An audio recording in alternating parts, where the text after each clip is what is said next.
오늘 본문의 말씀이 우리가 잘 알고 있는 마라의 쓴물을 하나님께서 단물로 만들었던 그 사건입니다. 근데 우리가 아무래도 성경을 볼 때 좀 기적에 치중하는 경향이 좀 있죠.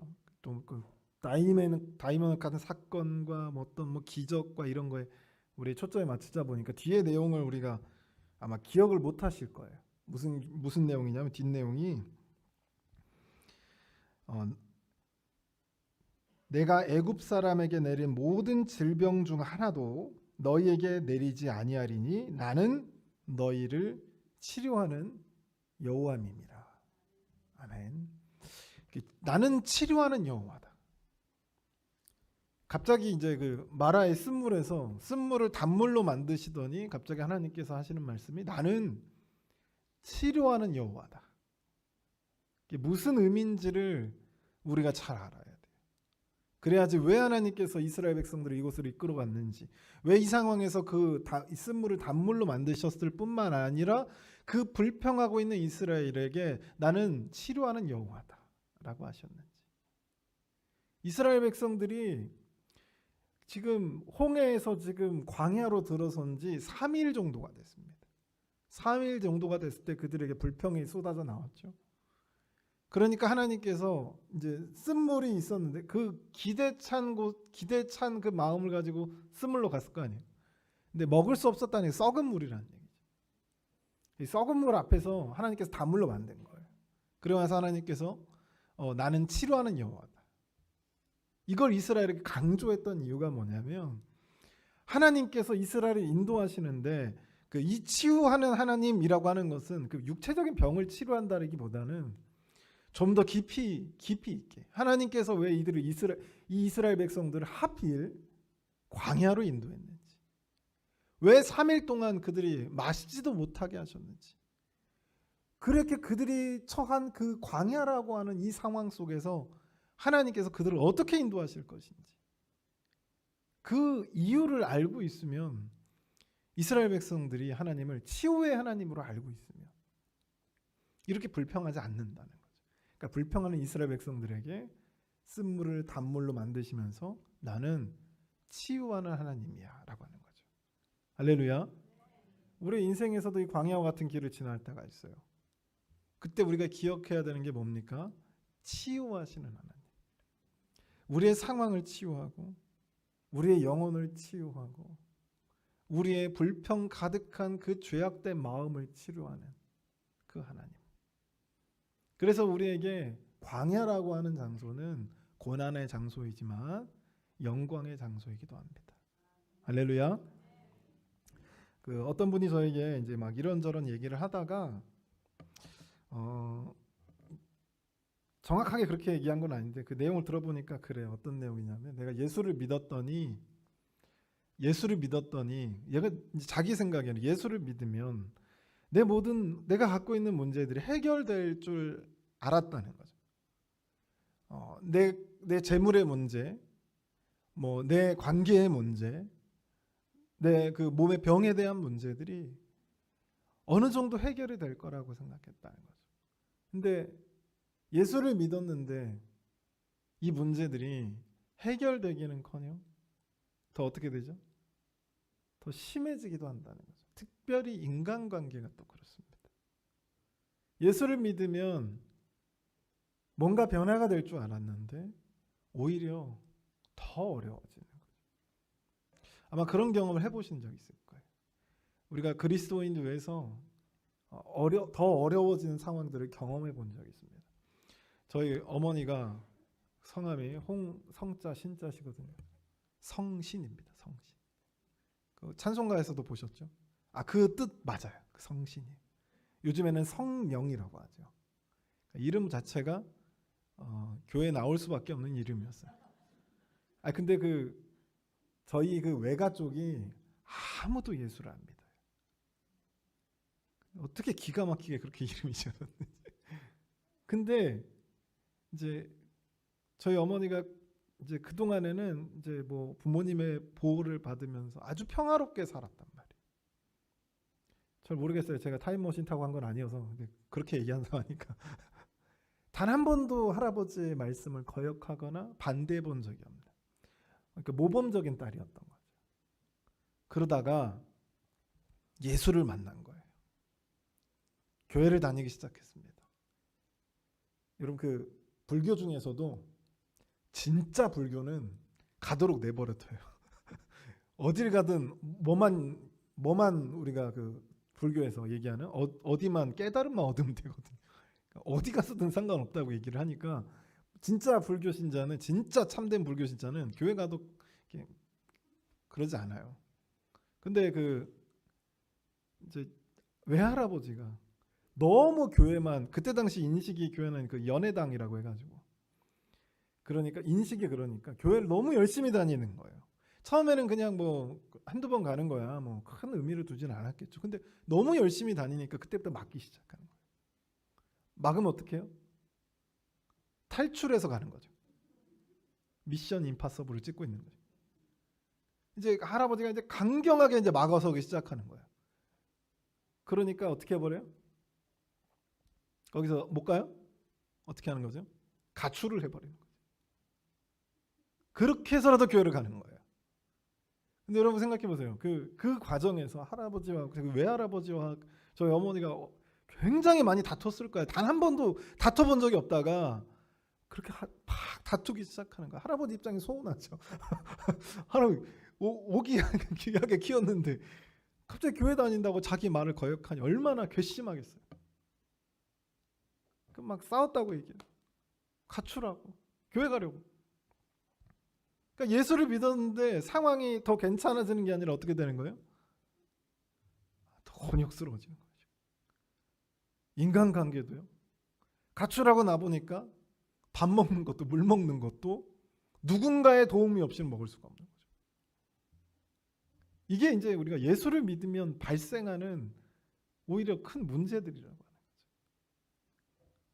그래서 우리의 삶에 예수를 믿으면, 하나님을 믿게 되면 우리의 삶에 고난이 종종 찾아오더라라고 하는 거죠.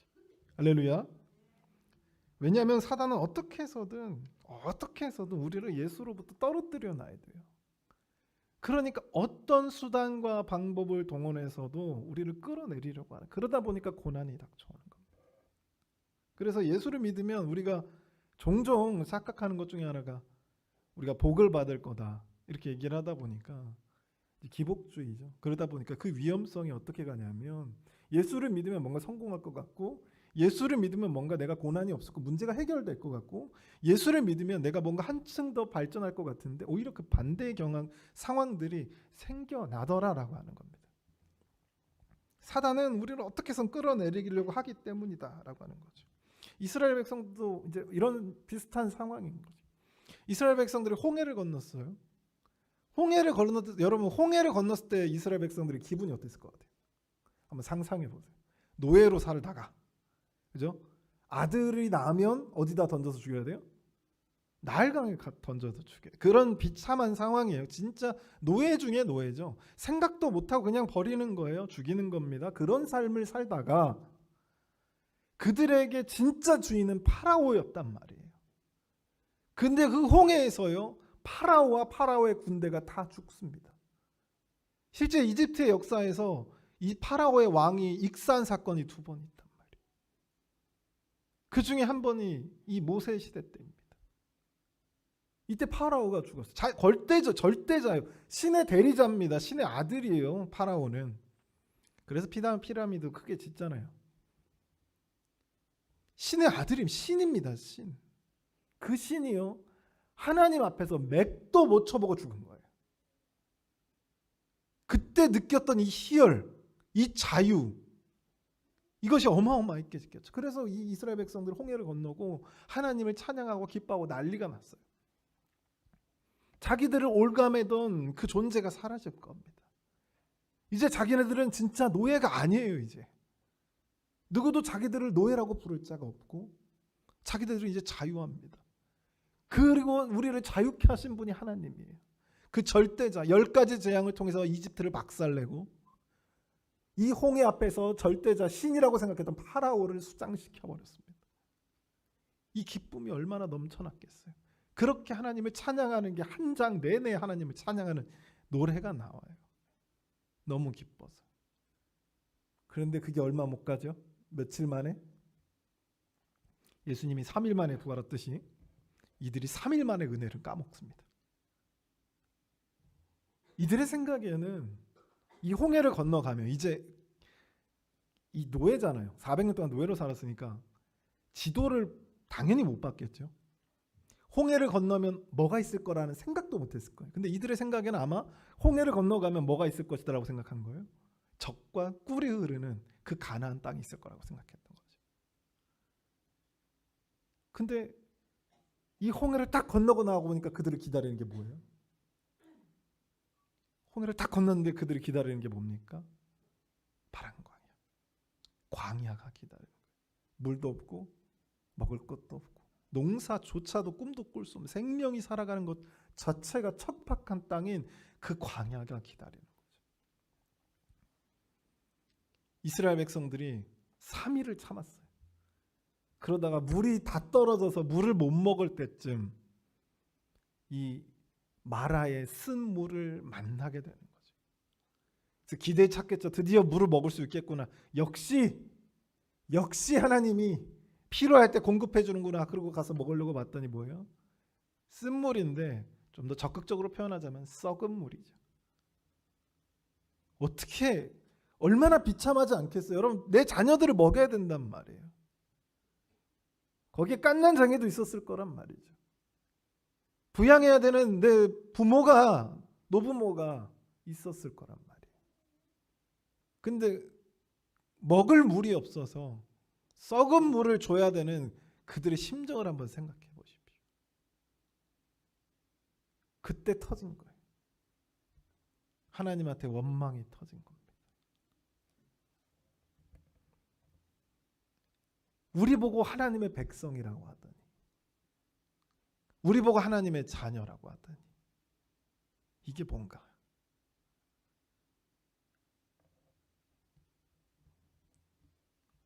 하나님 왜 우리를 이렇게 이끄세요? 왜 하나님 우리에게 먹을 것을 이렇게 주시지 않습니까? 하나님 왜 우리에게 마실 것을 주시지 않으세요? 이게 우리의 삶에서 나타나는 하나님에 대한 대표적인 원망이죠. 이 불평과 원망의 이면에는 뭐가 있냐면 하나님에 대한 의심과 회의가 숨겨져 있습니다. 하나님, 심지어는 우리는 하나님 믿습니다 해놓고 가슴 한편에는, 마음 한편에는 하나님에 대한 의심이 있어요. 진짜 그럴까? 하나님 나를 지켜주실 줄 믿습니다 해놓고 가슴 한편에는 진짜 나를 지켜주실까? 항상 의심이, 저만 그런가요? 항상 의심이 자리 잡고 있죠. 그러다가 이게 팍 커질 때가 있어요. 언제? 먹을 게 없을 때, 마실 게 없을 때, 잘 곳이 없을 때. 이것이 우리를 다 처음입니다. 심지어 그래서 하나님이 나를 인도하신다고? 이거에 대한 의심이 들어요. 하나님이 나를 이끄신다고? 하나님이 가장 선하게 나를 인도하고 계신다고? 이걸 의심하게 돼요. 근데 거기에 더 나아가서 어떤 의심을 하게 되냐면 하나님이 존재하긴 하는 거야? 라는 의심을 하게 됩니다. 아니 방금 홍해를 건너왔다니까요. 얼마 전에 10가지 재앙을 경험했다니까요. 근데 조금만 시간이 지나가면 다 까먹어요. 그래서 뭐라고 생각하는 줄 아세요? 아마 다 똑같을 거예요. 혹시 우연 아니야? 이거 자연적 어떤 섭리의 어떤 우연인데 이 겹쳐서 이런 게 나타나는 거 아니야. 아니 그 세월이 한참 지나서 과거를 돌아보면 그럼 과거로 돌아보면 우리 어때요? 한 10년 전, 15년 전 이렇게 과거를 들여다보면 어때요? 하나님의 은혜다. 객관적으로 이렇게 볼 수 있잖아요. 객관적으로 와 진짜 하나님께서 이렇게 인도하시지 않으면 이럴 수가 없다.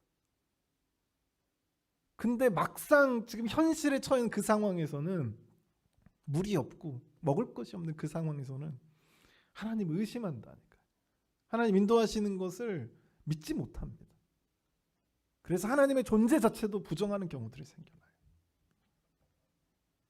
왜냐하면 이럴 리가 없거든요.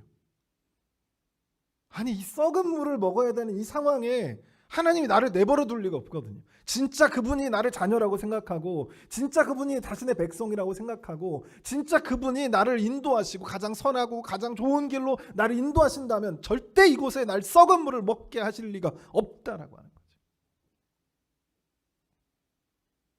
그래서 우리는 하나님이 계시다면 내가 이렇게 될 리가 없어. 하나님 계시다면 우리를 이렇게 내버려 둘 리가 없고, 하나님이 계시다면 우리를 이렇게 병들리게 냅두실 리가 없고, 하나님이 계시다면 내 삶을 이렇게 무너지게 내버려 두실 사람, 그런 존재가 아니다라고 하는 거죠.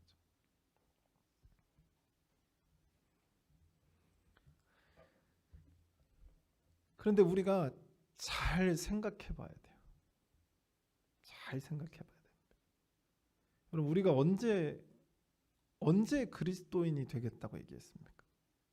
우리가 언제 내가 하나님의 사람으로 살겠습니다 라고 고백할, 내가 언제 내가 예수의 사람으로 살겠노라 라고 여러분 결단했습니까? 하나님이 여러분을 부자로 만들어 줬을 때 그때 내가 하나님의 사람이 되겠습니다 라고 고백하셨나요?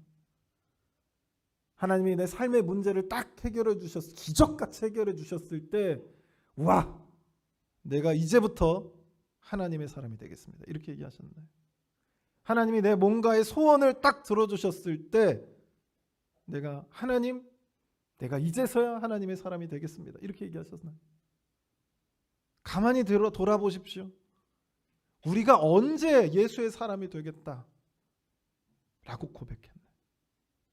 다름이 아닙니다. 예수의 십자가를 봤을 때죠. 할렐루야. 예수의 십자가를 봤을 때입니다. 예수의 죽음을 봤을 때죠. 아무런 죄도 없는 그분이 허물 많은 나를 위해서 죽으셨다는 그 사실. 그 전에는 그냥 어떤 지식적인 측면에서 그 사실만 알았다면, 어느 순간 갑자기 찾아오신 그 예수 그리스도의 십자가가 내 삶에서 실제적으로 내가 만져보고, 그분의 살점을 만져보고 그의 십자가, 그의 피 흘리심을 직접적으로 보게 된 거죠. 2000년이라고 하는 그 엄청난 시간을 초월하고 말이에요. 그래서 눈에서 눈물이 막 쏟아져 나옵니다. 그분의 십자가를 보면서. 그때 그런 거 아닙니까? 이제 내가 예수의 사람이 되겠다. 내가 예수와 함께 죽겠다. 하나님이 말씀하시면 내가 십자가로도 지겠다. 하나님이 우리의 손을 들어주셔서 우리가 그런 결단을 한 게 아니란 말이에요. 예수의 죽음이 내 살을 후벼팔 정도로 가슴 아프게 다가왔기 때문에 내가 그와 같이 고백했습니다. 내가 예수의 사람이 되겠다. 할렐루야. 그래서 우리에게 이 십자가는요, 복음입니다. 십자가의 복음이라고 얘기하죠. 눈물이 흐를 만큼 슬프지만 가슴이 벅찰 정도로 기쁜 그 소식, 그것이 복음이라고 하는 것이죠. 우리는 이 복음으로 인해 하나님의 사람이 되었습니다. 할렐루야. 우리가 이걸 떠올려 봐야 돼요. 고난 앞에서. 이처럼 하나님의 방식은요, 우리가 어리석기 때문에 종종 오해를 하기도 하고, 종종 이 때문에 하나님의 방식, 이해할 수 없는 하나님의 방식 때문에 우리가 넘어지기도 합니다. 이스라엘 백성들도 마찬가지. 이스라엘 백성들이 악한 그런 게 아니라 우리랑 똑같아요. 이 홍해를 가르신 능력 앞에 그들은 풍요로움을 꿈꿨습니다. 아니, 홍해를 가르실 수 있는 하나님인데 우리 하나님이잖아요. 그리고 적각골이 흐르는 땅을 주시겠다고 우리한테 약속했단 말이에요. 그럼 풍요로움을 꿈꿨겠죠. 말 그대로 적각구류는 그 땅에서 연속적으로 살아갈 것이라고 생각했습니다. 근데 막상 그들이 발을 디딘 땅은 어떤 땅이에요? 적각구를과는 전혀 거리가 먼 광야였던 거죠. 이런 하나님의 방식이 종종 우리는 이해를 할 수가 없습니다. 그래서 넘어지고, 그래서 쓰러지는 거죠. 근데 가만히 보면 이게 하나님의 방식이에요. 이게 하나님의 방식입니다, 여러분. 다윗도 가장 여러 인물들이 있겠지만 우리가 잘 알고 있는 인물 다윗이 있죠. 다윗은 하나님께서 기름을 부었어요. 왕으로 삼겠다. 그래서 기름을 부음 받았습니다. 골리앗 쓰러뜨렸어요. 그리고 그 블레셋의 표피 100명 죽여가지고 100개를 가져와서 드디어 사울 왕의 사위가 됐습니다. 이제 뭐만 남은 거예요? 왕만 되면 되는 거예요. 심지어 백성들도 어떻죠? 사울은 천천히고 다윗은 만만이다. 백성들도 다윗 편이에요. 이제 왕 위에 오르기만 하면 됩니다. 근데 하나님이 어떻게 하죠? 왕으로 삼으시나요? 어떻게 해요? 그 자리에서 끌어내립니다. 국가 반역죄라고 하는 4대가 죽어야, 우리나라 기준으로 4대가 죽어야 되는 그 죄를 뒤집어쓰고 도망가는 거죠. 1, 2년이 아닙니다. 거의 무기징역에 가까운 세월을 도망다니고 살아요. 누가 나를 고발할까? 누가 나를 배신할까? 이 생각하면서 살아갑니다. 그게 다윗의 삶이에요. 그 꼭대기에 있다가 완전히 아래까지 떨어지는 거죠. 근데 그 속에서 하나님이 다윗을 어떻게 바꾸시는 줄 아세요? 원래 다윗은 내가 하려던 사람이었습니다. 내가 해야지. 내가 할 수 있어. 그죠? 자신감에 차 있었어요. 돌팔매질도 여러분 생각하는 것처럼 돌팔매질도 실력이 형편없던 게 아니라 곰과 사자하고 싸울 정도로 돌팔매 실력이 대단했습니다. 자신이 있었던 거죠. 거기에 하나님이 조금 더 보태준 거예요. 그래서 싸웠던 겁니다. 내가 한 거죠. 블레셋 표피 100개를 갖고 와야 사위로 삼아준대요. 그때도 다윗이 어떻게 한 줄 아세요? 하나님께 물어봐요? 아니요. 자기 기준에 할 수 있어요. 그래서 당장 가서 블레셋 군인 100명 죽이고 표피 갖고 옵니다. 근데 여러분, 이 도망자의 신세를 거쳐가는 그 과정 속에 다윗이 변화되고요. 거의 마지막쯤에 가서 다윗이 어떤 장면들이 계속 나오냐면 하나님께 묻는 장면이 나옵니다. 하나님, 이쪽으로 갈까요? 하나님, 블레셋과 가서 싸울까요? 하나님은 그래서 어떤 사람을 만들었냐면 내가 하는 사람에서 하나님이 하십니다 라고 하는 사람으로 바꾸시는 거죠. 뭘 통해서요? 이 광야를 통해서요. 할렐루야. 이것이 하나님의 방식입니다. 그래서 내가 하겠다 해서 하나님이 하십니다. 내가 내 삶의 주인입니다 해서 하나님이 내 삶의 주인이십니다. 이걸로 바뀌는 것이죠.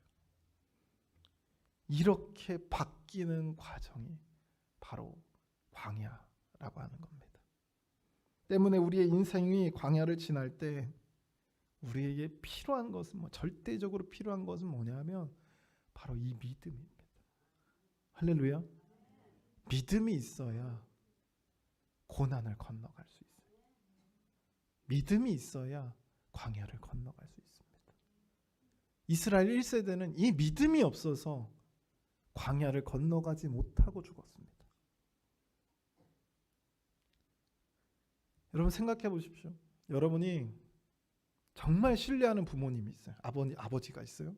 그 아버지가 여러분에게 내가 1억 줄게. 좀 시큰둥하시네요. 그럼 100억 줄게. 100억 줄게 그랬어요. 정말 신뢰할 수 있는 사람이에요. 말 한 번 뱉으면 다 약속을 지켰던 분입니다. 약속을 안 지키는 걸 생각할 수가 없는 분이에요. 근데 시간이 흘러갈수록 갑자기 나에게 고난이 닥쳐서 가난해요. 근데 안 도와줘. 100억을 안 주네. 시간을 지나가도 100억이 안 줘요. 내가 전셋집도 얻을 수 없는 상황인데도 불구하고 100억을 안 주네. 그럼 여러분, 믿음이 있는 사람은 어떻게 하겠어요? 이 절대적으로 신뢰해요. 이분은 정말 나에게 100억을 주실 분이야 라고 생각하면 우리는 어떻게 하죠? 기다리죠. 근데 조금이라도 의심스러워요. 그 의심이 점점 커집니다. 100억이 없는 거 아니야? 뻥친 거 아닌가? 이러면 어떻게 뭐라고 물어죠? 언제 주실 거예요? 이 질문 자체가 뭘 포함하는 거죠? 내 안에 의심을 포함하는 겁니다. 그래서 우리에게 뭐가 필요하다? 믿음이 필요하다. 할렐루야. 하나님이 나와 함께 하신다는 믿음. 하나님이 나를 인도하신다라고 하는 믿음. 광야 한복판에 있던 이스라엘에게 필요했던 것은 다른 것이 아니에요. 물도 아니고 만나 매출하기도 아닙니다. 이 믿음이 필요했다는 것이죠. 우리의 인생길에서 우리에게도 필요한 것이 마찬가지로 똑같습니다. 뭐가 필요하냐면 믿음이 필요하다라고 하는 거죠. 이 믿음이 있으면 우리는 두렵지 않습니다. 아무리 홍해 앞에 서 있다 할지라도, 아무리 골리앗 앞에 서 있다 할지라도, 아무리 여리고성 앞에 서 있다 할지라도 우리는 하나님을 믿기에 두려워하지 않습니다. 할렐루야. 이 두려워하지 않고 이 믿음으로 이 광야를 건너는 우리가 되기를 주님의 이름으로 소원합니다. 기도하겠습니다. 사랑의 하나님 아버지, 오늘 출애굽기 15장의 말씀을 통해서 광야 앞에서의 이스라엘 백성들과 우리의 모습을 살펴보면서 나갑니다. 하나님, 우리가 하나님에 대한 확신과 그 믿음 속에서 이 광야를 건너게 하시고 이 광야를 통과할 때 우리가 하나님의 사람으로 변화되는 놀라운 역사로 함께하여 주시고 붙잡아 주시옵소서. 이 모든 말씀 우리와 함께하여 주실 줄 믿고 예수 그리스도의 이름으로 받들어 기도드리옵나이다. 아멘.